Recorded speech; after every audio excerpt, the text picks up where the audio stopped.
Will you tell me when I'm 20 minutes in? My watch has no battery. All right. So, hello everyone. As Juan said, my presentation is called "Adding Quality of Service Support through Bundle Protocols through an Extension Block." So, to start, all right. This is not. Oh, yes, the breaking. Oh. Just click this slide. Yeah. Is it really a presentation if there's no technical issues? Of course. And now it still doesn't work. Huh. Now it should be. Oh, perfect. Just move this away from the screen. There you go. All right, so hopefully we can actually start now. I hope my 20 minutes start now. So some of the challenges that we're going to have when we look at the Earth-to-Moon communication link, the other way, perfect, is that in the next few years we're going to have congestion. We're going to aim to have many different types of interconnected devices and also many different types of traffic. And we're going to have several networks sharing locations and areas. So for this, of course, we want to use a bundle protocol, but what we need in order to deal with all of these challenges is quality of service management. This is what I'm writing my thesis on, and my proposal is to create an extension block to bundle protocol in order to manage this quality of service. So let's get right into it, starting with how I propose to do it. So as we all know, we have the, this doesn't work here. Okay, the primary bundle block and the payload block, and then we have all of the possible extension blocks where this quality of service extension block would be located, but not only one, but actually my proposal is to have two different ones, and you'll understand why. So the first one I want to talk about is the user quality of service extension block. It's a very long name, more acronyms come in the future. And the user quality of service extension block is what we all think about when we think quality of service. So I am a user. I say, I want to send a bundle, and it has to have this quality of service requirement. So it has to arrive with X latency, it has to have some reliability, and so on. So all of this information is set by the user and it goes into this block. This block is immutable, and it is authenticated with the bundle integrity block. So it goes with the primary bundle block, so it cannot be modified. However, we all know that this lack of flexibility does not go so well with what we're trying to work with. So that's where the network quality of service extension block is a block that can dynamically change with the bundle as it transverses the network. So moving into the design, both of the user quality of service extension block, or the UQED, and the network quality of service extension block, or NQED, have analog structures. Basically, they have this canonical block extension information, so all the flags and all the basic information that any extension block needs to have. And then all of the quality of service parameters and requirements are put into CBOR maps. Why CBOR maps? Everything has to go in CBOR, and CBOR maps are actually very useful because they allow us to have pairs of values. So type and value, let's say latency and the required latency that it has to have, without or avoiding the problem of having missing or mismatched values. So for the network quality of service extension block, it's very similar. The only difference here is the inserting node ID. So for the user quality of service extension block, the inserting node ID is redundant because it's the source node ID. However, for the network quality of service extension block, since it's dynamically changing along the network, it is not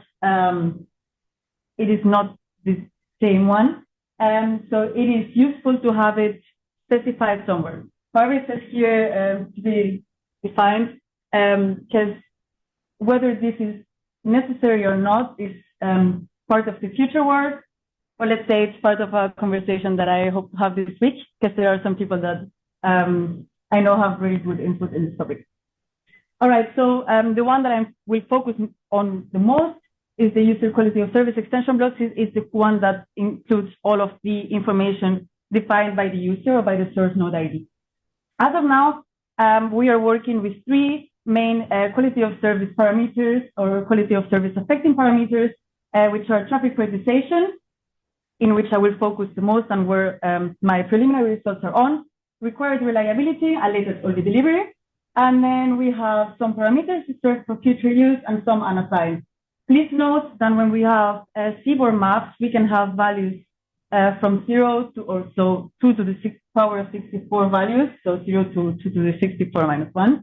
However, we are working on using only one byte, meaning values 0 to 23, in order to have what's called the cyber tiny field encoding for compact representation. This makes the extension blocks much smaller and manageable. So, jumping straight into the values, I will talk first about traffic prioritization, for which there are three main traffic prioritization classes that are defined. These are defined according or looking into the LunaNet interoperability specification. So they are critical, quasi-real time, and store and forward, and of course, always the unassigned values for reference. And the 0 to 23 values are distributed in ranges for this one. So critical, there's only one value, 0, because critical means it's critical and it needs to go as fast as possible. But then we have quasi-real time type of information, which is values 1 to 12, and so on forward type of information, which is values 13 to 23. Quasi-real time, as the name indicates, would be anything that needs to get as fast as possible, but it's not life-threatening, so not critical, which would include voice over IP calls, video streaming, and so on. Store and forward would be, for example, sensor readings or science information that it doesn't really matter so much if it gets there within 5 seconds or within 20 seconds. So how the workflow would go is, since we have these three main classes, this would go with strict priorities, meaning that if there are critical bundles, they have to go. If there are no critical bundles, then we can actually serve the quasi-real-time bundles. The moment a critical bundle arrives, we have to stop with the quasi-real-time bundles and go back to the critical. And the same goes for store and forward. Store and forward bundles will only be sent if there are no other bundles waiting to be sent. Now, this is very black and white, which makes sense for these three main priority classes. However, when we look at 11 different subclasses between quasi-real-time or so within quasi-real-time and within store and forward, it doesn't make that much sense to say, oh, it's quasi-real-time, all of it, but we're going to have super strict traffic priority classes. So weighted queuing is implemented within each type, and this way we avoid data starvation. So just to recap, critical always goes first, then quasi-real-time would have weighted queuing between quasi-real-time to priority 1, to priority 2, to priority 3, and so on. And then the same for store and forward, it would only go if there are no others, and then between priority 1, 2, 3, and so on, there is weighted queuing. I will show some preliminary results on this further on. So you just values 0 to 23, they get prioritized in this direction. For the required reliability, this is the second quality of service affecting parameter that we're considering, which gets divided in two main classes. Either something is sent reliably or unreliably. However, this could be done with a binary flag, but we have identified that many missions, or in many cases, not missions, sorry, bundles, they have different requirements for this, and there can be a scale in which this can be implemented. So we can have something that says strictly reliable. So please send it reliably, and if it cannot be sent reliably, just wait until it can be sent reliably. Maybe reliable channel is scheduled to come, and if not, it will not be sent. Then reliable if possible, unreliable if possible, or strictly unreliable.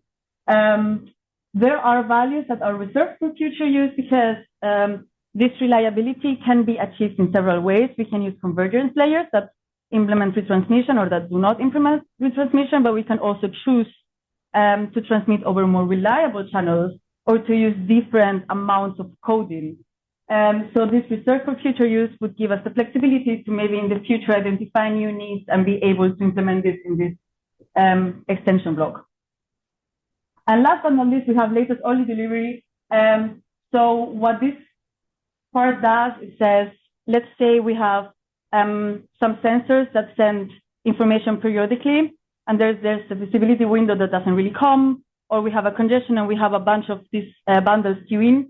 Maybe we say only the last one is valid for us, in which case we say, okay, latest only. or we say all of them are valid for us, then we say all of them are valid. This, as of now, would be a binary flag, but there is research being done in which this might not be so simple, because we could say, oh, we want the last 5 values, or we want 1 value of every hour to be saved, and so on. So there is a lot of future use or future research that can be done and implemented here. So a quick example of how this would work. You need to look at this, I can just explain it. If we have a source and a destination and we want to send 3 bundles, we would have bundle 1 arrive first and it say, okay, it's quasi-real time and it has to be sent reliably. Then we have a second bundle that arrives and it's thrown forward and it has to be sent reliably. And then we have a third bundle that arrives and it's also quasi-real time and it has to be sent unreliably, or it can be sent unreliably. We try to take it from the source to the destination, going through an intermediate node. So the order in which they would go would not be B1, B2, B3 as the arrival time, but B1, B3, because they're both a higher priority, and then B3. And then if we have the chance to have it sent reliable or unreliable, reliably or unreliably, then B1 and B2 would be sent over the reliable channel, and B3 would be sent on the unreliable channel. So far, so good. Now comes the network quality of service extension block, for which the keys are local use and the values are for local use. So basically, this block translates or can translate the UQEB into internal policy and optimize the decision process for the intermediate blocks of network. So in other words, it can make it easier for the nodes of a network to read the quality of service requirements of a bundle that comes, either according to their internal policy or according to their resources. So all values are reserved for local use to give the individual networks maximum flexibility. How this would be used, which is the most interesting part, is if we have the source and the destination in 2 different networks and our intermediate nodes are in a second network. So we have network 1, the source, we go through the network 2, and we end up in the destination network 3. So if we have a bundle, let's say with a certain traffic registration and a certain required reliability, it would be sent to the entry gateway of network 2. Then the entry gateway says, okay, I'm the entry gateway of network 2, so it's known. And I say this network has X network priority. So we handle this network in a certain way. This is sent along the second network or the same network, subnetwork, or administrative domain this way. So this node knows what to do. And when we reach the exit gateway of the network, this network quality of service extension block is removed. And what the destination receives is the bundle as it was before, and it has not been modified thanks to differentiating these 2 extension blocks and keeping the first one authenticated and thus immutable. So all of this comes with some preliminary results. These preliminary results are done for the traffic prioritization quality of service parameters, since it's the one that I have been focusing on the most. And these simulations that I've done, or how I analyze the results, is done based on previous work in which we first define the channel state of the communication link. So basically, we can have several cases here when we send one bundle from one hop to the next.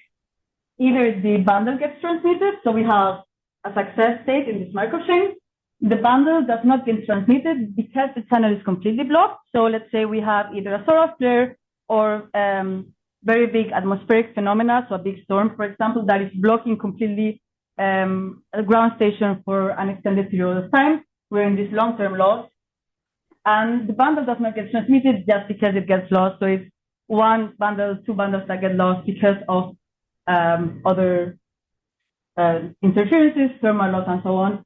And we have this here, this short-term loss. These 3-state Markov chains allows us to really have more granularity when seeing which probabilities are of losing the next bundle or just having only one single loss and then transmitting the next.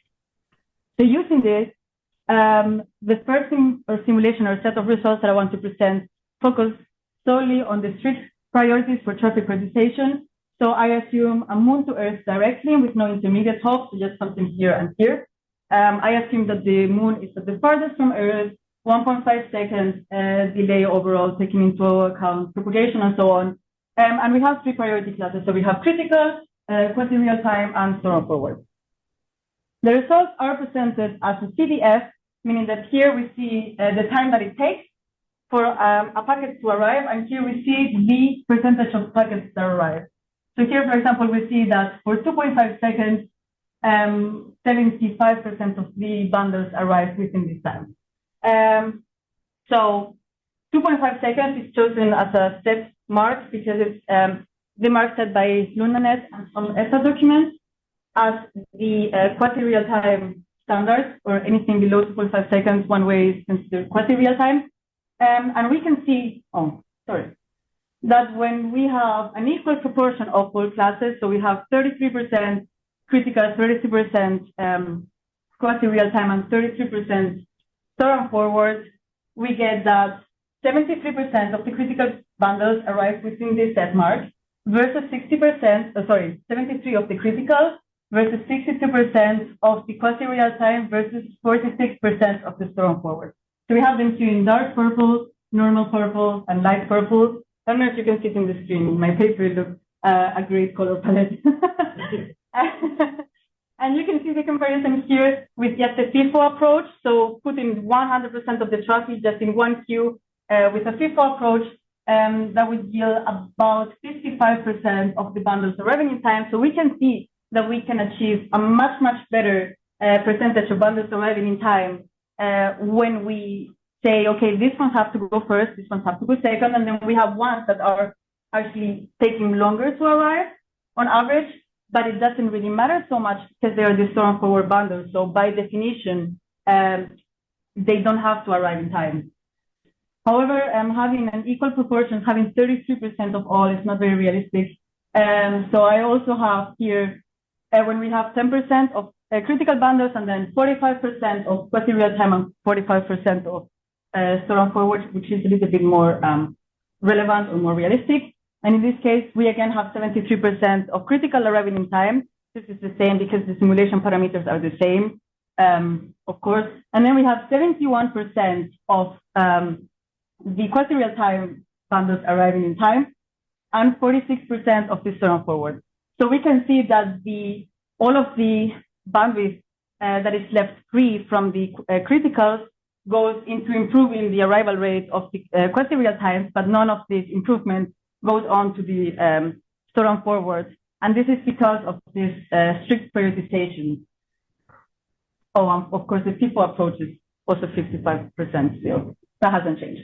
So all in all, as a conclusion, traffic prioritization allows for a certain percentage of traffic to arrive within the desired time limits, in this case, for the LunaNet case, 2.5 seconds, at the expense of traffic that is not time sensitive, such as store and forward. So in this case, maybe some science reading or some sensor reading. All right, the second set of simulation, or the second simulation that I wanted to present is about this weighted queuing. So in this case, I assume, again, a moon to Earth direct link. It's the same Markov chain, the same set of parameters. The difference is that here I have only two priority classes, so we can really compare better. And we have weighted queuing with a 2.2 to 1 ratio, meaning that we have priority 1 and priority 2 for every priority 1, for every two priority 1 bundles, only one priority 2 bundle goes. I chose to do only two priority classes because if we try to do with more, then it would be 4 to 2 to 1, and then it would get a little bit harder to see the main results.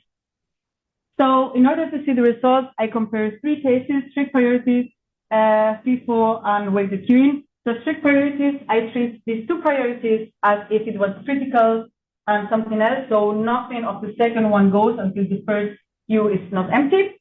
Then FIFO, it's, everything is mixed. And then weighted queuing with a weight of 2. And the results show that when we have strict priorities, for priority 1 and priority 2, there is a difference of almost 20% in the bundles that arrive in time. For the FIFO, there's no difference, of course.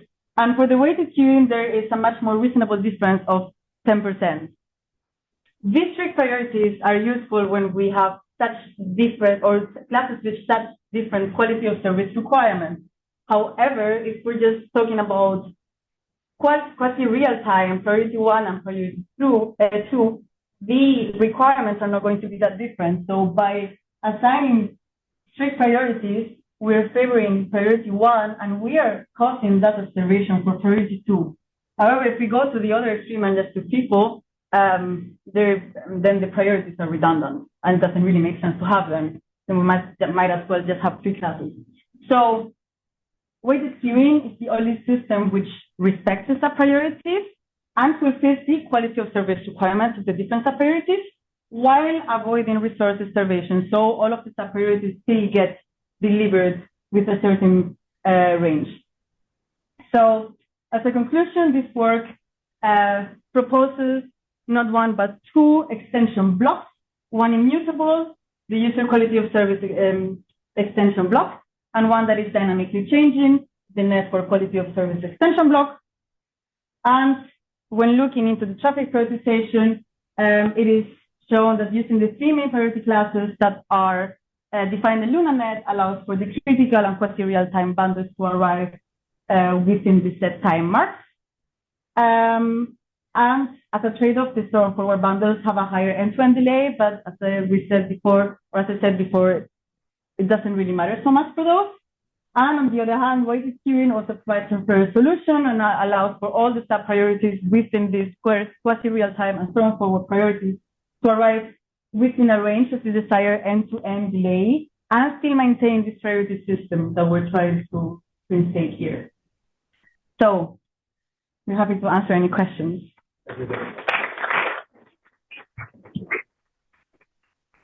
For questions. Yes, Alberto, please go ahead. Teresa, fantastic presentation. Thanks. You know, every time I see it, it gets better and better. Thank you. A couple of things. The first one, I don't remember if you already did it, but it might be good to do an exercise of mapping the QCIs from the Bowen networks to the quality of service mapping that you have, and that has to do with some of the effort that NASA is doing with PGPP.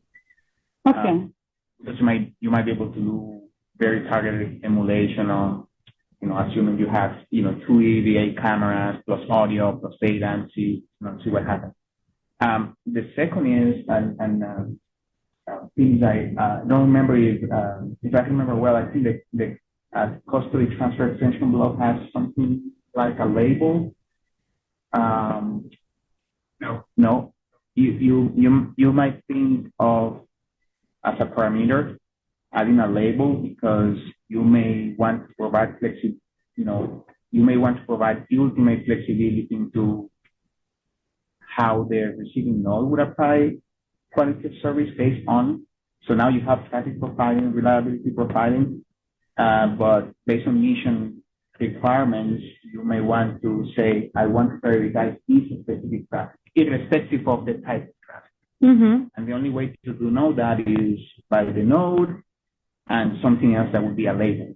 Mm-hmm. So I'm just thinking about how complete that QoS extension block could become, for the receiving node.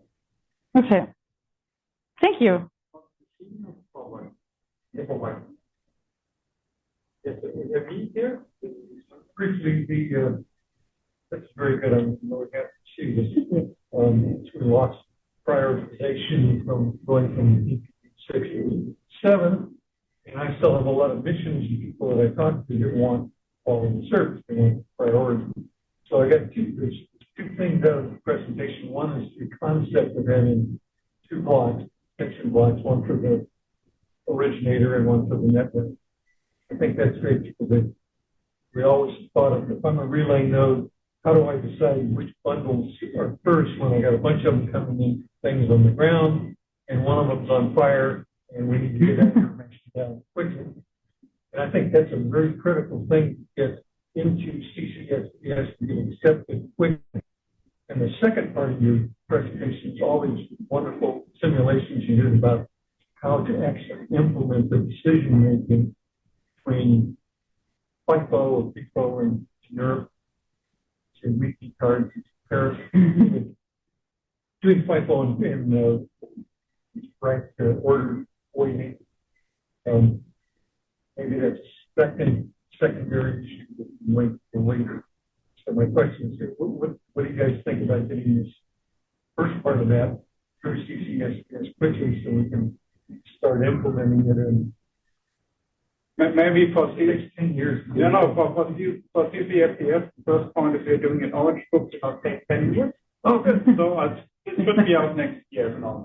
Okay. Yeah, so the first draft of the Orange Book was already presented. The second draft is coming in October, and it will hopefully, or it will include at least a draft of the algorithm already. Yeah. So the Orange Book will cover the user product because we think it's the most important one. Yeah, so we don't get much of network provider first because it's not so many. Yeah, they can data use, and we don't want to standardize the network quality of service blocks because it's up to the network provider how to use it. And there can be labels and whatever you like, yeah, just to say you can add this in addition. So, but also with the prioritization work, we want to have really not saying just saying this is a certain priority, but this is the behavior for that priority. So all the steering stuff should become part of the algorithm.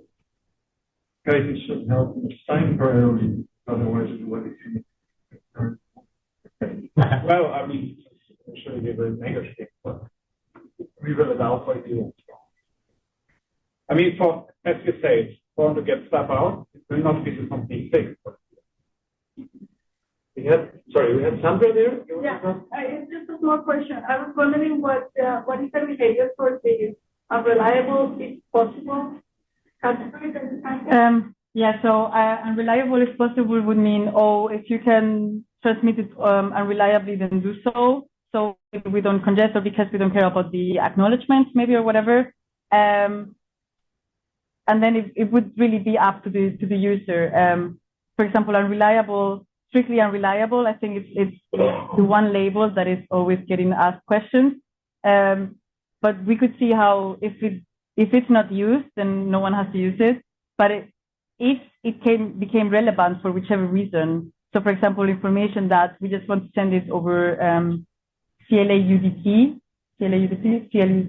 yeah. So unreliably, then if it gets there, otherwise we don't care, then that would be useful for that. We are 3 minutes over for coffee break. Maybe we can keep chatting during the coffee. So one more applause for all the students.